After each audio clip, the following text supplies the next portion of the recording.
Ramachandra Guha is not only a historian, but also one of the best conversationists I have ever met. It is not easy to talk to a writer who thinks carefully but with an amazing speed. This is my fifth open conversation with Ram Guha. The previous conversations have now been published in a book form which was released now. But till now, there has never been a conversation solely about Mahatma Gandhi. That is what happening today. I thank the organizers of the Gandhi Fest, Vadakara, for providing the opportunity for that conversation. The first 45 minutes are designed for a conversation between us, and the rest of around 20 minutes are for questions from the audience for Ramachandra Guha's responses. I am playing a 4-minute piece of music as an introduction before we get into this conversation. Allow me to begin the conversation with a tarana in the raga Hamsathwani sung by Ustad Amir Khan as Gandhi, who transformed his life into a series of truthful enquiries, did it all like a dance of joy. Tarana is for dance of joy.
Welcome, Ramachandra Guha, for this conversation. Thank you, Gopal, and that was a perfect piece of music. The great musician singing, technically a Muslim musician. Here we are celebrating someone who was technically a Hindu, but of course both transcended their religious boundaries. And of course you have chosen a tarana and a rag that is originally from Carnatic music, imported by Hindustani music. So it's a perfect metaphor for the pluralism and diversity of our land, which we must always cherish.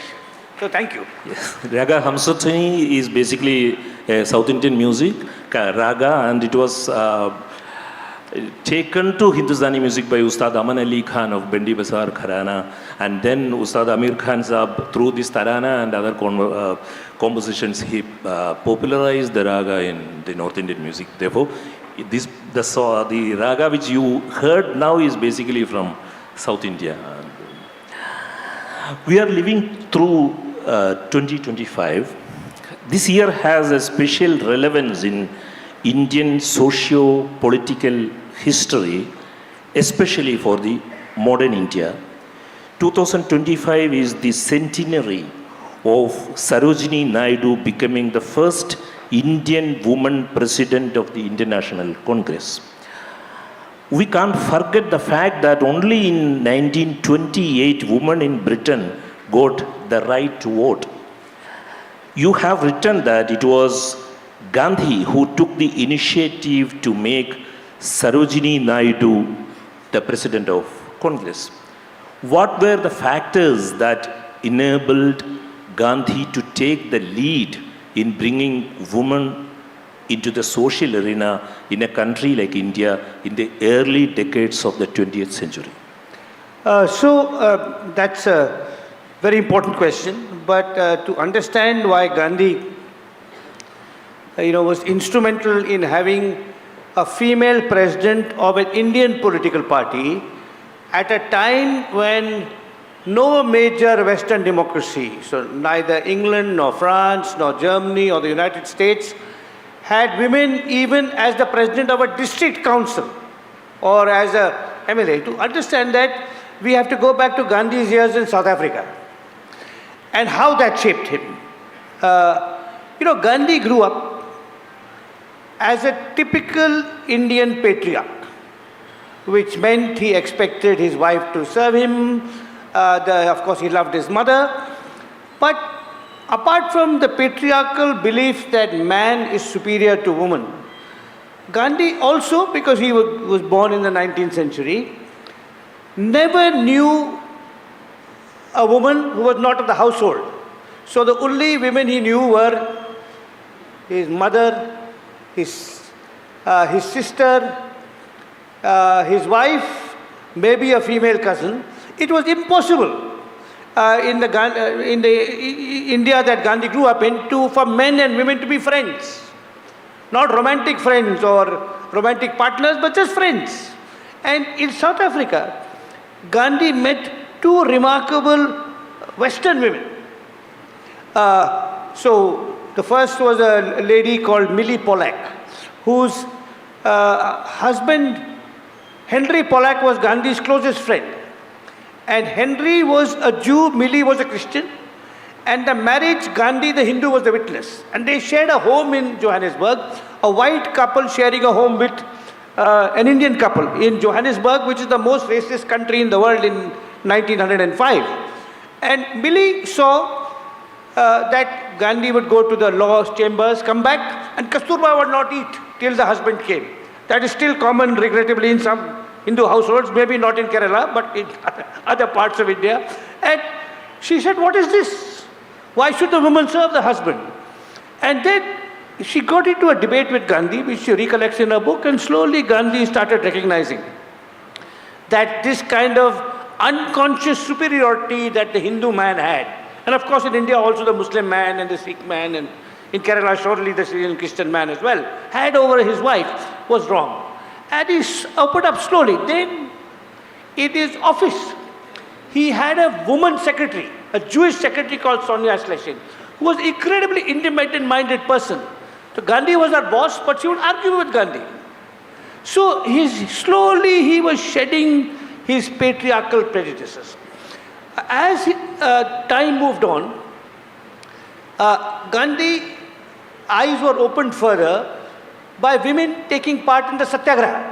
So in Gandhi's first Satyagraha in South Africa, 1906, 1907, it was only men who went to jail. But in 1913, when the struggle became more intense and volunteers were needed, an extraordinary Tamil family of Tammi Naidu and his wife and the daughters went to jail. And then Kasturba also went to jail. So he could see women have political and social agency. So when he comes back and he says, women are half our population. Why should they be excluded from public life? It may be difficult. It's a conservative society. In many homes, women are not educated. They're certainly not doing dharna on the streets. And so, the greatness of Gandhi Gopal, and on this you and I are agreed, is that he was always evolving, always learning, always broadening his philosophical worldview. If you look at his attitude towards Dalits, that has been extremely misrepresented, that he supported Chaturvarna. That is not true because he changed his mind. He was always becoming more radical. With regard to his attitude to Dalits, as I describe in my biography, it was the followers of Sri Narayana Guru, beginning with the journalist T.K. Madhavan, and then the Guru himself, who radicalized Gandhi, and then Dr. Ambedkar radicalized Gandhi further. He was always growing. So, it's very easy to criticize Gandhi if you pick one quote from somewhere and don't look at what happened 5, 10, 20, 30 years later. Similarly with women. So Sarojini Naidu becomes president of the Congress. But before that, 5 years after that, the Salt Satyagraha takes place. And Gandhi says, no, only men will march. So when he goes from his ashram, Sabarmati ashram in Ahmedabad, to the coast in Dandi, he has 78 marchers from different parts of India, different castes, different religions, but all men. Because he feels in a conservative society, people will get angry, upset, resent women coming into public. And he tells the women, your job is promoting khadi and preventing alcoholism. So your men should not drink too much liquor, which they often did, and maybe they say in Kerala they still do. But he said women will not go to salt much. Kamala Devi Chattopadhyay, whom I am proud to say is originally from my home state of Karnataka, went with a Parsi lady called Perin Captain, who was the granddaughter of the great Dadabhai Nauroji. They caught up with Gandhiji on his march and said, we will also participate, and we will also join the Satyagraha, and we will also go to jail. So, and then of course, women took part in the Salt March and even more in the Quit India movement, where many quite remarkable women, Aruna Asaf Ali, Kamala Devi, and Usha Mehta, who started an underground radio in Mumbai. So, this is all part of a process of Gandhi recognizing that the excluded, disadvantaged, oppressed groups have to find their place in public life. And all this is, you could say, the long prehistory of how, when the constitution was written, women, Dalits, Adivasis all had equal rights. Thank you. So you have to go into the past, and particularly what happened in South Africa and how his South African experience changed him. You realized during your readings to understand Gandhi, it is not enough to just read what Gandhi wrote and spoke. That is what probably forced you to go beyond the 99-volume anthology of Gandhi. How did you come across the letters that Gandhi received from all over the world, the reports about Gandhi compiled by various governments, the secret police registers from around the world in the 19th and 20th centuries, and the reports in various newspapers? Say about your journeys through the Gandhi archives. So, Gandhi wrote a great deal. Gandhi was wrote in 3 languages, Gujarati and English, and in Hindi towards the end of his life. And the 97 volumes of his collected works have his letters, speeches, interviews, all in these 3 volumes. And because there are 97 volumes of what he said, many people, when they write books on Gandhi, rely largely on that. But there's so much else, as Gopal says, the letters written to him, the letters about him, the intelligence reports, and newspaper reports. And while the 97 volumes of Gandhi's collected works are online, and the Sabarmati Ashram has a very good website, Gandhi Heritage Portal, where you can get them, all this other material is not there. You have to go to Delhi, to Ahmedabad, to London, to South Africa. I made 5 trips to South Africa. I even found a rich collection of Gandhi material in Israel. Gandhi had a very close Jewish friend called Herman Kallenbach, whose descendants settled in South Africa. So it meant years and years of trawling through different archives, state archives. For example, I'll give you one example. I could give many examples. For example, Gandhi was imprisoned 3 times in India. He was imprisoned twice in South Africa, 3 times South Africa too. In India, he was in jail after the non-cooperation movement, 1922 to 24. Then after Salt March from 30 to 34, he was in and out of jail. And during Quit India, 42 to 44. All his jail terms were in Pune. Pune was then under the Bombay Presidency. And the archive of the Bombay Presidency is in Bombay in Elphinstone College. And no biographer had studied the jail records. What is there in the jail records while he's in jail? Because that is not in the collected works. It's not the jail records are incredibly rich. People writing to Gandhi, wanting to see Gandhi, what the British think of Gandhi. Then with regard to his last term in Aga Khan Palace, 42-44, that's when his closest associate Mahadev Desai and Kasturba Gandhi both died. The 2 people who are closest to him. Now Mahadev Desai, Kasturba people know, but Mahadev Desai is a largely forgotten man today. But Mahadev Desai was Gandhi's right-hand man. Mahadev Desai was more important to Gandhi than Nehru, Patel, Rajaji, all combined. Without Nehru and Patel, there would have been a Gandhi. Without Mahadev Desai, there would have been no Gandhi. He was the most extraordinary man. And there should be a statue to him in every district in India, because according to me, after Gandhi, he was the greatest Indian patriot. And he died in that jail, and he was much younger than Gandhi. He was 23 younger than Gandhi. And Gandhi was bereft. And so the reports of Mahadev's death, and then Kasturba's death, and illness are all there. So, I would go to, of course, I would go, and when you go to an archive, Gopal, you don't know what you'll find. So I go to the Maharashtra State Archives.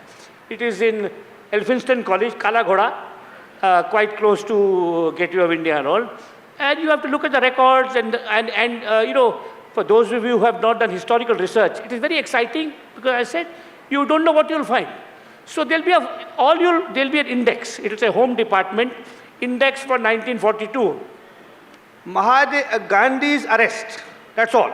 That you file number 306 by 2 by C by D something. You order that file, one piece of paper might come. Gandhi was arrested on this day. Or 400 pages may come. All the correspondence, all the letters, what the British were thinking. So that's the journey and it's a very tiring, exhausting journey, but thrilling. Even these smaller religious groups in the US and all where he had interaction. Yeah, of course. All kinds of letters are all there in the papers in Tinmurti. All kinds of people writing to him. And so for example, I talked about Mahadev and Kasturba. So there was a large collection of Gandhi papers that were, I would say, sort of illegally in the possession of one family. I won't mention the name, but Gandhi's own private papers of 30s and 40s were not allowed public access. And I may say they were opened by 3 people. I took the lead. Then Dr. N. Balakrishnan, who was deputy director of Nehru Memorial Museum and Library, supported me. But the final person who supported me was a person from Kerala, so let me mention him. K. Jayakumar of the IAS, who I think his father is a well-known filmmaker, I think. Is that right? What is the father's name? Krishna Nair. Okay. So then we prepared a petition to open these papers, to get them open, reclassified as Gandhi papers. And there are some 800 files now in the Nehru Memorial Museum and Library, now renamed Prime Minister's Library. And and no one had seen these till we got them open. Now everyone can see them. So again, since I mentioned Kasturba and Mahadev, in those papers, Gandhi was in jail. And from all over India, people were, first his closest associate Mahadev died, then his wife died. All over India, people were sending him telegrams, condolence letters. But Gandhi was in jail, he could not see them. In this archive, they are there.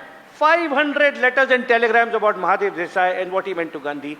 And so I think this is the richness of the material on Gandhi outside the collected works is what I try to tap. When you went to teach at an American university, you were free to choose the course you wanted to teach. Yes.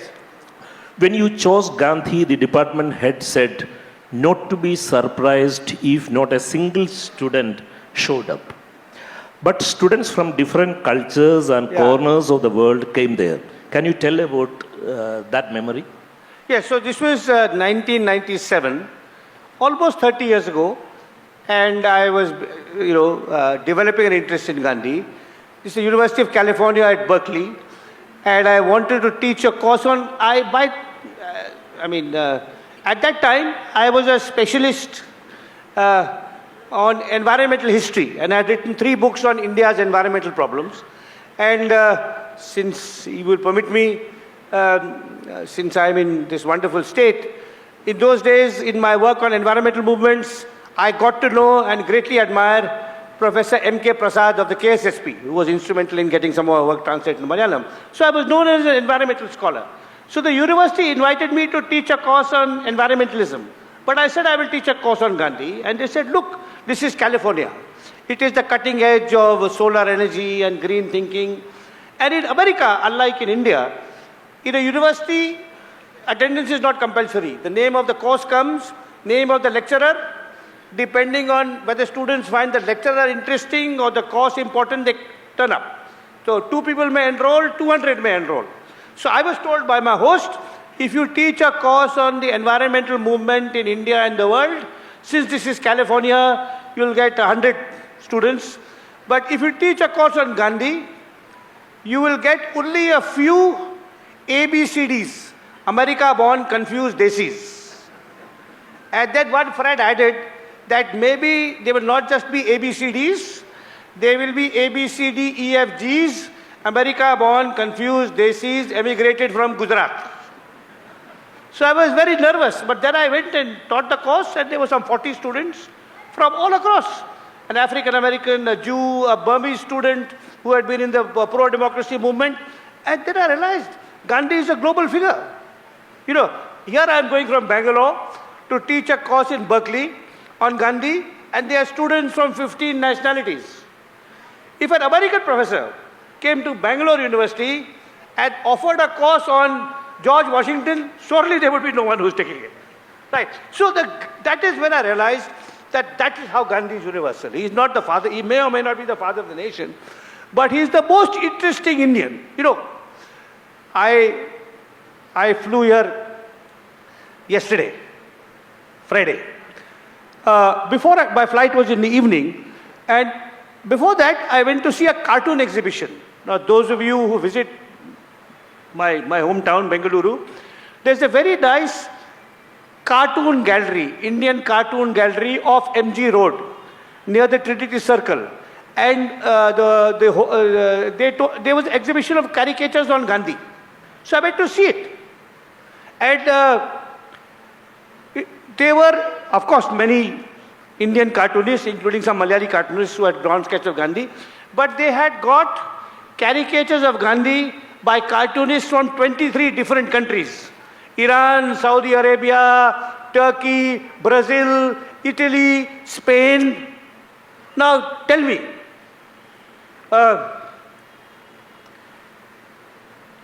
will there be any cartoonists from any over the world who will be, you know, I don't want to make this a political talk, but, you know, drawing cartoons celebrating some other Indian leader whom is currently told to be greater than Gandhi?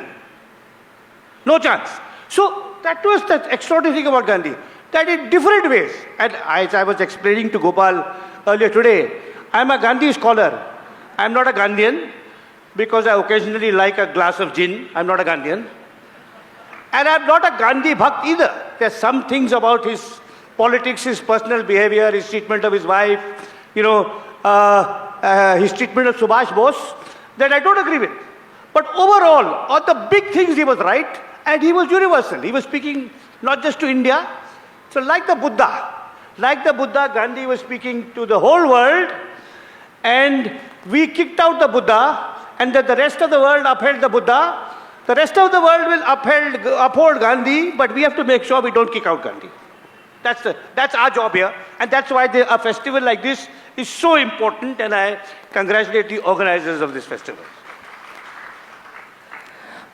Biographies of Gandhi have generally focused solely on his life. Whether it is book by Louis Fisher, Joseph Lely-Weld, Bhikhu Parekh, or Judith Brown. But in your case, there is a difference. I feel like you have considered all of his friends, his relationships with them, their opinions about Gandhi, and above all, Gandhi's family. Yeah.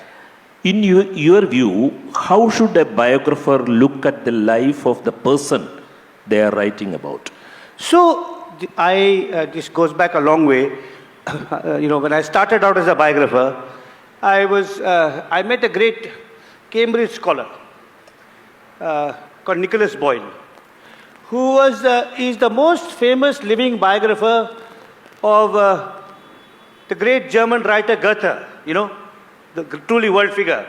And I was young, I was just learning about biography, and he told me the most important thing of the biography is not the main character, but the characters around him or her.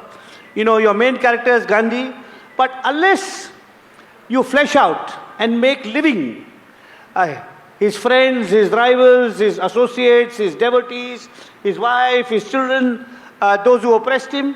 So all that is part of my book. And when I finished my second volume, my editor in New York, Knopf, who was actually Sunny Mehta, an Indian who proudly kept his Indian passport till he died, told me, he said, I think I counted 150 interesting characters in your book. All right. Now, obviously some of the characters get only 3-4 references. Some like Dr. Ambedkar or Mahadev Desai are much more important. But that is, a biography has to be, you could say it's like it's an epic canvas, it's like, and especially a figure like Gandhi, because Gandhi, the extraordinary thing about Gandhi was, he had many rivals, many enemies, but also so many friends, and he had disciples, but he also had friends of so many nationalities. And as I said earlier in our conversation, Gopal, he's continuously changing. His interactions change him, and that is the greatness of Gandhi. I mean, that's where I think in a world today that is so polarized because of social media, where we only talk to our own tribe, our own gang, only those. I think that's the Gandhi's ability to converse, to have a dialogue with all different kinds of people. And he was completely open. Can I tell one story? Okay. About Gandhi's openness. This is in, Bhisham Sani, the well-known Hindi writer. His brother Balraj was a famous actor. So Balraj Sani, in the 1930s, if you are a, very young person, you wanted to meet Tagore and Gandhi. So Bhisham Sani went from Punjab first to Shantiniketan, then to Sevagram. So from there he is sending letters to his younger brother, what the ashram life is like. And he says, anyone from anywhere in India can come and debate with Gandhi. They will go on his morning walk. Gandhiji would go on his morning walk to the next village, 5 miles there, 5 miles back, and anyone could come. So, 5, 10, 20 people would come and they would ask him questions. And he said, you could say, Gandhi, but you're wrong about caste. You are not radical in your critique of untouchability. Gandhi, you're wrong about this. And Gandhi would answer. But anyone from across India could have a debate with Gandhi. But no one could monopolize Gandhi. So, Bhisham Sani is writing, Balraj Sani is writing Bhisham Gandhi, that as the war continues, if one person is very insistent, asking more and more questions, as sometimes happens, Gandhi would send a signal, and from the back of the crowd, one of Gandhi's followers, who was very dark and very smelly, who smelled very badly, would come, put his face near the insistent questioner. The questioner would recoil in horror and be pushed back, and the next questioner would come. And then he says, this was Gandhiji's non-violent way of making sure that the argument continued. Now, that's a joke, but I think that is today, how many of our politicians give unscripted interviews? Are they willing to? Gandhi was always open. You could write to him, and if your letter was not crazy, he would reply to you. And in my biography, I've quoted some of these letters. For example, women, Gandhi once made a very unfortunate remark about women. Women being harassed, eve teasing and molesting. And he made a very unfortunate remark, a patriarchal remark. He said something like, maybe they should not wear makeup and lipstick. So 11 women of Bengal wrote him an angry letter saying, you are blaming the victim. And he wrote a very considered reply. So at those letters to Gandhi, including the critical letters, are all there in the archive, and unfortunately, scholars have neglected them. There is an argument that you made in response to a question from a student at Harvard that countries liberated through non-violent struggle have achieved more stable democracies than countries liberated through violent means. India and Pakistan are countries that came into being through non-violent means. But Pakistan did not have a stable democracy. How do you see that? So there are many reasons for that. One reason, obviously, is that Pakistan has had bad luck. Nehru was Prime Minister for 17 years, so he could give our country, our nation and our democracy a stable foundation. Jinnah died a little over a year after Pakistani independence. Another reason is that Pakistan became a frontline state in the Cold War. And so they had to take America's side. We could say we will be non-aligned. And with the America propped up the army. the army became very important. And the army is always bad for democracy. But most importantly was the difference between the Congress party, which led India's freedom struggle, and the Muslim League, which led Pakistan's freedom struggle. The Muslim League from beginning to end was landlords, zamindars, princes and intellectuals. No peasants, no workers, no women. Gandhi from the 1920s brought peasants, women, backward castes, all into the national movement. And he had some extraordinary followers who were doing this. Patel in Gujarat, Kamaraj in here in Kerala, Rajendra Prasad in Bihar, people in Kerala for sure. So at Gandhi, because of Gandhi's ethic of dialogue and debate, we had prepared the ground. And then also, I talked about Gandhi's ability to incorporate criticism, but also the Congress of that time, not the Congress of today, ability to incorporate rivals. So when India became independent, there Gandhi cautioned the Congress leaders. He said, independence has come to India, not to the Congress party. So the first cabinet of India was inclusive. Dr. Ambedkar, who had been a lifelong opponent of the Congress, became law minister. Sardar Baldev Singh of the Akalis became defense minister. Shaba Prasad Mukherjee of the Hindu Mahasabha was in the cabinet. Shadmukam Shetty of the Justice Party, opposed to Congress, was our first finance minister. And in the constitution too. If you read the history of the constitution, there's so much deliberation by so many people. So that, that ethic of debate and taking people along, Pakistan never had. Jinnah was the first word and the last word. And there's a supplementary question for that. And as a historian, where will you place the violence occurred during the partition of India, whether it was a part of the non-violent independence struggle or a chapter after attaining our independence? No, that's a very complicated question. People are still grappling with it. And there are many reasons for that violence.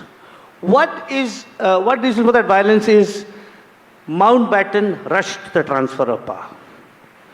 Transfer of power was happening. Partition could not have been prevented. Contrary to the WhatsApp history you hear now, partition could not have been prevented because in 1946, when there were elections, the Muslim League swept the Muslim seats. But partition could have been done differently. You could have taken 2 years, you could have transferred the administration, the military. Mountbatten rushed it. And the other reason for the violence, you see, the main violence was in Punjab, not in Bengal, was less. Punjab had supplied lots of soldiers to the British Army during the Second World War. So the people of Punjab, the Muslims but also the Sikhs, knew how to handle weapons, which they had learned in the war, fighting the Nazis. And now they turned it on each other. So it's a very complicated question. Obviously, Mountbatten deserves some of the blame. Also Jinnah. When the riots happened, Gandhi was fasting for peace in Calcutta. He was fasting for peace in Delhi. And he stopped the riots in both places. Then, 2 Muslims who had supported Pakistan, Chaudhry Khaliqur-Zaman, who was a major leader from UP, and Suravardi from Bengal, drafted a joint appeal for Gandhi and Jinnah to sign under their name, saying, from both their names, saying, you must resolve to protect the minorities in your territory. So Pakistan resolves to protect Hindus and Sikhs, and India resolves to protect Muslims. Signed by Gandhi, they drafted a Gandhi-Jinnah appeal. Gandhi said, I will sign. Jinnah said, I will not sign. So there are many, very complicated factors. And, it's hard to reduce it to an individual. You can't say, Gandhi should have agreed to, Gandhi is responsible, or other people will say Savarkar is responsible, Jinnah. It's a very complex historical process, which clearly there were failures by the British administration in hastening the transfer of power. Yesterday when I was going out of this hall, one gentleman asked me this question, whether Gandhi was responsible for India's partition, and I almost replied. Pandit Nehru wanted to have Sir Ivor Jennings, his friend and constitutional expert, to draft the Indian constitution. But is it true to say that it was Gandhi and Patel who decided to have a team under the leadership of Dr. Ambedkar? No. It's all those details are not very clear. I mean, Nehru might have wanted, to consult a constitutional expert. Actually, the bulk of the work, if you read Ambedkar's last speech, the thanks he gives to B.N. Rao and S.N. Mukherjee, So the constitution was a collective work, overseen by Ambedkar. Just as in a cricket match, you have 11 individuals and a captain. Why the fact that Ambedkar, after 20 years of bitter rivalry with the Congress, joined the Congress, was an extraordinary act for which both Ambedkar and the Congress deserve credit. How did that happen? In my book, I suggest Rajkumari Amrit Kaur played a role, because she, again, an important woman whose contribution to history has been ignored. Because she was in the Constituent Assembly, she was in the Minority Rights Committee with Ambedkar, she got on very well with Ambedkar. Now, she was also from a minority, she was a Sikh convert to Christianity, and then of course she told Gandhi that Dr. Ambedkar should be given a more important role. So, whatever else, the fact is that it's a collective effort, and Ambedkar's role was crucial. And above all, if you want to remember Ambedkar and the Constitution now, you should read his speeches to the last two speeches to the Constituent Assembly. They are visionary. They really are about how democracies succeed and why they can fail, and they are absolutely relevant to where we are today. And Ambedkar was the head of the drafting committee for writing our constitution. And how much of Gandhi do you think is in our constitution, given that it has become a most valuable document in many countries about democracy, pluralism, and equal justice, and it is considered as one of the great constitutions of the modern world? Yeah. So, I'm not an expert on constitutional history, but since you raised this issue, I talked about B.N. Rao, but as the Government of India Act of 1935. But even more important in understanding the history of the Constitution is the Motilal Nehru Report of 1928 and the Karachi Congress Resolution of 1931, which guarantee universal adult franchise, equal rights for women and Dalits, and for workers and peasants too. And Gandhi was not formally part of all this. Again, just as it's a mistake to say one person wrote the Constitution, it's a mistake to say the Congress of the Freedom Struggle was one person. Maybe we gave excessive importance to Gandhi earlier. Now we are being excessively harsh in diminishing his role or claiming he was, he played a negative role. So I think these issues of the British did not grant us, did not want Dalits to have equal rights or women to have equal rights, or for this to be a federal constitution where linguistic pluralism is protected and enriched. All this is part of the evolution of the freedom struggle in the 20s and 30s and 40s. And the Constitution is a culmination of this. Gandhi may have wanted a less centralized emphasis, a more decentralized emphasis, but Nehru, Patel and Ambedkar decided, in light of the crisis caused by partition and also the post-war world, which is so fragile and insecure, you needed a strong center. And actually, by the 60s and 70s, the time may have come to have decentralized. But the philosophy, you see the Constitution, if you read the preamble, again the preamble is, there are all kinds of claims. The preamble bears the mark of Ambedkar, but also of Nehru and also of Gandhi. And that preamble, which really, and I think is those essential values of democracy, pluralism, equal rights, non-discrimination, freedom of expression, freedom of religion, are all, Gandhi would have approved of all of them. But so would many other people. So, as I said, the Motilal Nehru report, the Karachi Congress Resolution of 1931, of course, Dr. Ambedkar's inputs, Nehru's own inputs. So it's a collective. It was the work of visionaries, in comparison to whom the politicians of today, of all parties, seem utterly puny. We can still forgive if someone judge Marx only by his book Das Kapital. But if we try to judge Gandhi only by his book Hind Swaraj, won't we be missing the integral Gandhi who had evolved greatly since then? Of course. There's a mistake. You see, scholars want to only look at a book. Karl Marx is Capital, Darwin is Origin of Species.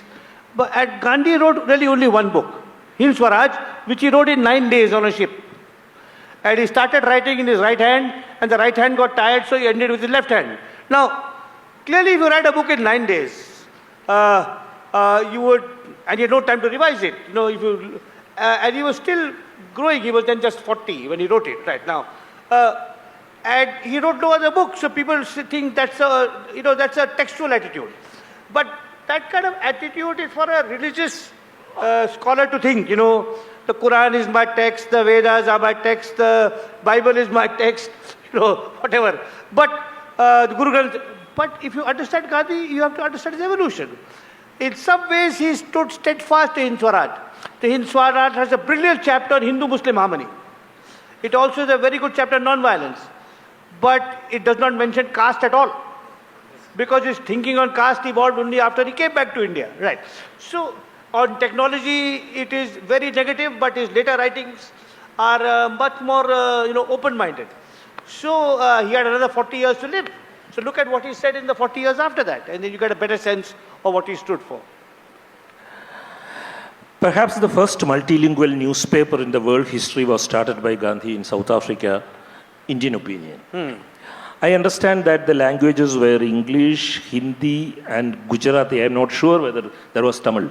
There was Tamil. Okay. For a little while. Then it became difficult, so it became only English and Gujarati. Okay. To begin with, there were 4 languages. The first elections in India and the formation of the states based on language were held after Gandhi's martyrdom. Yeah. The world was surprised when the first free and fair elections were held in India. Similarly, the formation of states on linguistic basis also took place somewhat peacefully. Today, there are huge concerns and doubts about free elections in this country. Similarly, it is alleged that attempts are being made to impose Hindi. How did India peacefully implement 2 major things? First elections and the formation of states in the 1950s without Mahatma's moral presence? Well, that's because, the post-independence leadership was also took his path forward. I mean, again, if I may say, I don't want to talk about the present, but one very important, when you look at what happened immediately after Gandhi died. Today it is fashionable to see Nehru and Patel as rivals. But they were not rivals. If you study them in that time, they were collaborators and team workers. They had disagreements. But then Gandhi died and they buried their disagreements. And they also had people like Ambedkar and others. So I think and they also had first-class administrators. The first election commissioner, Sukumar Sen, who was a mathematician, ICS officer from Bengal, he was an outstanding administrator. The people who see to the refugees. So I think there was those who founded the Indian Republic were men and women of great competence, of integrity, intelligence, but also competence, And I think that's how we managed it. And today, of course, there are all kinds of questions, but, I don't want, we'll have to have a separate discussion on what the problems we face today are. Let's keep this to Gandhi. Your book, India After Gandhi, is a political history of this country after Gandhi. Partition, merger of princely states with Indian Union, advent of the constitution, first elections, the darkest period of emergency in independent India, the birth of Bangladesh, the demolition of the Babri Masjid, and the rise of the Bharatiya Janata Party to power, all are topics. My question is, in India after Gandhi, didn't Gandhi's spirit continue to live on in many parallel protests and people's movements outside of the domains of our mainstream political parties? To some extent, I would say in the civil society movement, in organizations like Seva in Gujarat, in environmental struggles, including in this state. But I think, if you look at Gandhi today, I'll just maybe say something about Gandhi and his relevance today. I think I think the 2 or 3 aspects of Indian public life today that would have really worried Gandhi. One I have mentioned, which is the arrogance of leaders and their unwillingness to engage in debate, dialogue, and this is across parties. The second is religious majoritarianism. Gandhi was a deeply believing Hindu who was totally opposed to a Hindu Rashtra. And I think that is what would have worried him. And the third, which is less talked about, is, and let me spend 2 or 3 minutes on this because this is not generally discussed, is the environmental crisis that the country faces. And when you think of the environmental crisis that the country faces, there's some things you have to remember. The first is India's environmental problems are not solely or even principally because of climate change. Now the discourse is on climate change, climate change, climate change. And the politician finds it very easy. If a disaster happens in Wayanad or Himalaya, he'll say, oh, it is climate change, what can I do? But if you look at the environmental problems that India faces, and which Gandhi anticipated, which Gandhi warned us against blindly imitating Western models of energy-intensive industrialization. One major problem we face is air pollution in the cities. It has nothing to do with climate change. The second major problem we face is water pollution, which is the death of our rivers, nothing to do with climate change. A third problem we face is decline of groundwater aquifers, not so much Kerala because you are blessed with rainfall, but places like Punjab and Maharashtra. Then you have chemical contamination of the soil. Then you have reckless construction without regard to environmental safety. Like, for example, in Wayanad, where there is, or in the Himalaya. Not just Wayanad, the Western Ghats and the Himalaya are 2 most important mountain chains, the reservoir of our water and biodiversity, have been devastated by commercial logging, unregulated mining, reckless road construction, over-expansion of resorts. Now, all these problems I mentioned have nothing to do with climate change. First. Number 2, they impact the lives and livelihoods of at least 500 million Indians who suffer because of air pollution, water pollution, chemical contamination, floods, etc. And it's a huge economic problem because of the model of development adopted. And climate change is a deadly add-on. So in Wayanad or in Himalaya, you've already destroyed the forest, you have allowed mining, you have built roads recklessly, and then there is a massive outpour and there is devastation. So climate change is like a man has smoked 60 cigarettes a day all his life. And then he gets cancer and he says climate change. Right? So that is what it is like. Now, so that Gandhi warned us against this. My last book, Speaking with Nature, is about early Indian environmentalists, and it's just come in Malayalam. But I think Gandhi would have been appalled by how our devastation of our natural endowment is wrong in itself and is impoverishing us. It's unsustainable. We cannot continue along this path. It is the nexus of politicians, bureaucrats and contractors in every state, across every party. Let me say one last thing. Since I'm speaking here in Kerala, and Vinod is somewhere there, the translator of Madhav Gadgil's autobiography. Madhav Gadgil is one of the world's greatest ecologists, not just India's greatest ecologist. There was a committee with great experts and a very wise report, which did not say no development. It explained what development should be done and not be done. Every state government rejected the report. The communists in Kerala, the Congress in Karnataka, the DMK in Tamil Nadu, the BJP in Goa, the Shiv Sena in Maharashtra, everyone rejected the report. Because it is the politician, contractor, neta, industrialist nexus that is devastating our lives today and is making it impossible for our children and our grandchildren to have the kind of life we have today. And that is really, to be Hindu-Muslim harmony and environmental restraint, responsibility, and of course transparency. These are the three things where Gandhi still matters to us today. Thank you. Thank you for connecting Gandhi to the Indian environmental crisis. Now, how do you approach the contradictions in Gandhi? For example, while he took a very strong stand against untouchability since the 1920s, he was not prepared to completely reject the forecast system in Indian Hinduism, nor can he be seen openly advocating for the Chaturvarnya system after the 1940s. But whether he had a discomfort in questioning Varnashrama Dharma throughout his political life? No, he changed, So with regard to caste, he started by saying untouchability is bad. So it is ashram he admitted Dalits, but interdining, intermixing, I'm not sure.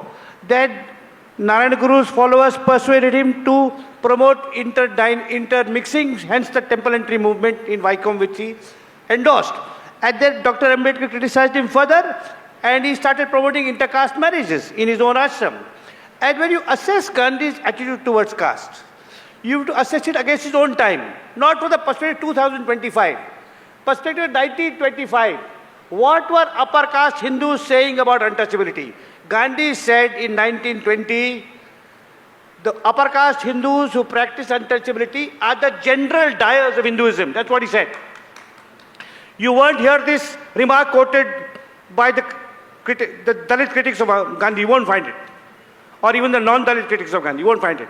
He was consistently opposing untouchability. And no one else in the Congress party said anything about it. What did Nehru say? What did Patel say? What did Bose say? Zero. What did EMS Namboodiripad say? Zero. What did A.K. Gopalan say? Zero. Because they were all talking about class. Gandhi was the only upper caste Hindu of his time who recognized the evil of the untouchability. The one difference between him and Ambedkar was Gandhi wanted to save Hinduism by purging it of the sin of untouchability. Ambedkar felt that there is no hope within Hinduism, so we have to move outside. One last thing I'll say. We must see clearly the ideological difference between Gandhi and Savarkar. But today, we need both Gandhi and Ambedkar on our side.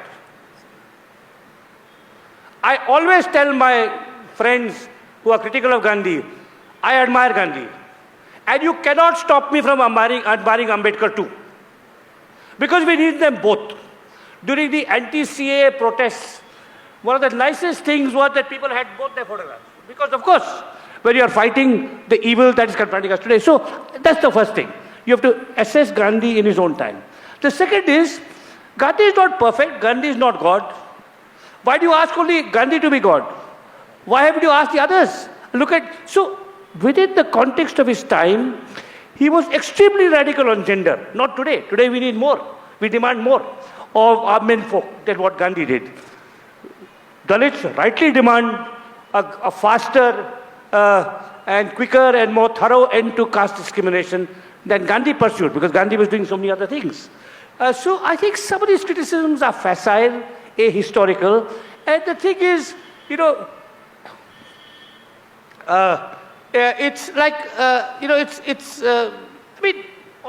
as I said, if you look at Gandhi and caste, he's slowly evolving because of people like Narayana Guru and Ambedkar into a radical position where in his last few years of his life, he only allowed a marriage in his ashram between a Dalit and a Savarna. Right. And see what other Congress leaders are doing. What did Bhagat Singh say about caste? Zero. Right. What did Patel and Bose, who are now great heroes of zero. I mean, Gandhi was the only major leader of the Congress, of the freedom struggle, who actually raised the question. Maybe his answer was not satisfactory to Ambedkar, and to Gandhi's credit, he recognized the force of Ambedkar's criticism. He said, when his Congress associates attacked Ambedkar, he said, Dr. Ambedkar has a right to be angry and bitter because of how we have treated his people. And he said, it's a mark of restraint that he does not break our heads. Now, that is Gandhi's understanding of where Dr. Ambedkar is coming from. And we should bestow reciprocally that understanding on Gandhi, which our radicals of today are unwilling to do. Let me say 3-4 sentences in Malayalam.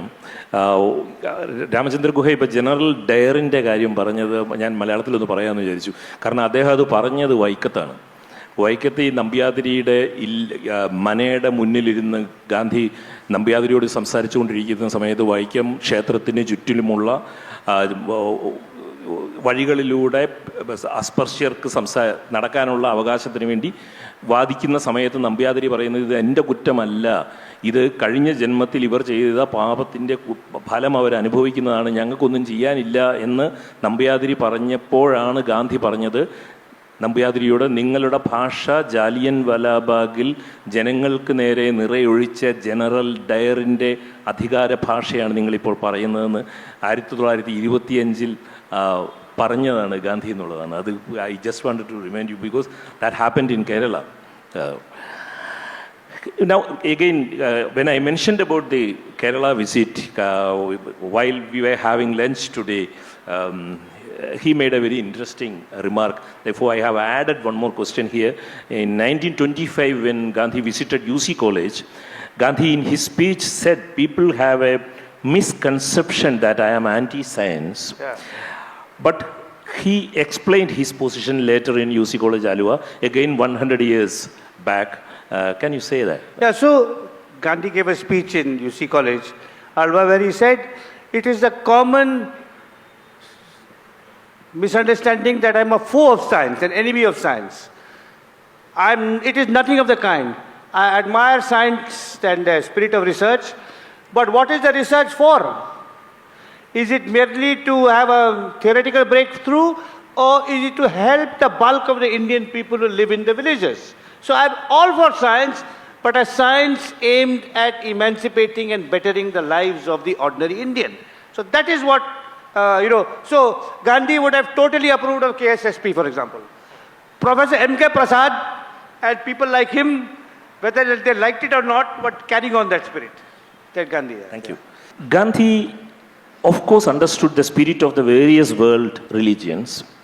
He understood better than anyone else the history of the tragedies and cruelties that have occurred when religions have been married to state power. Yeah. Yet the political being in him reconciled with the religious being in him. Does it seem that he regretted that experiment in the end? I don't think so, because I think if you look at all over the world, okay, if you look at Gaza, if you look at, Bangladesh, Myanmar, if you look at Kashmir today, the Indian side of Kashmir, what religious majoritarianism, whether it's Hindu or Christian or Muslim or Jewish has done.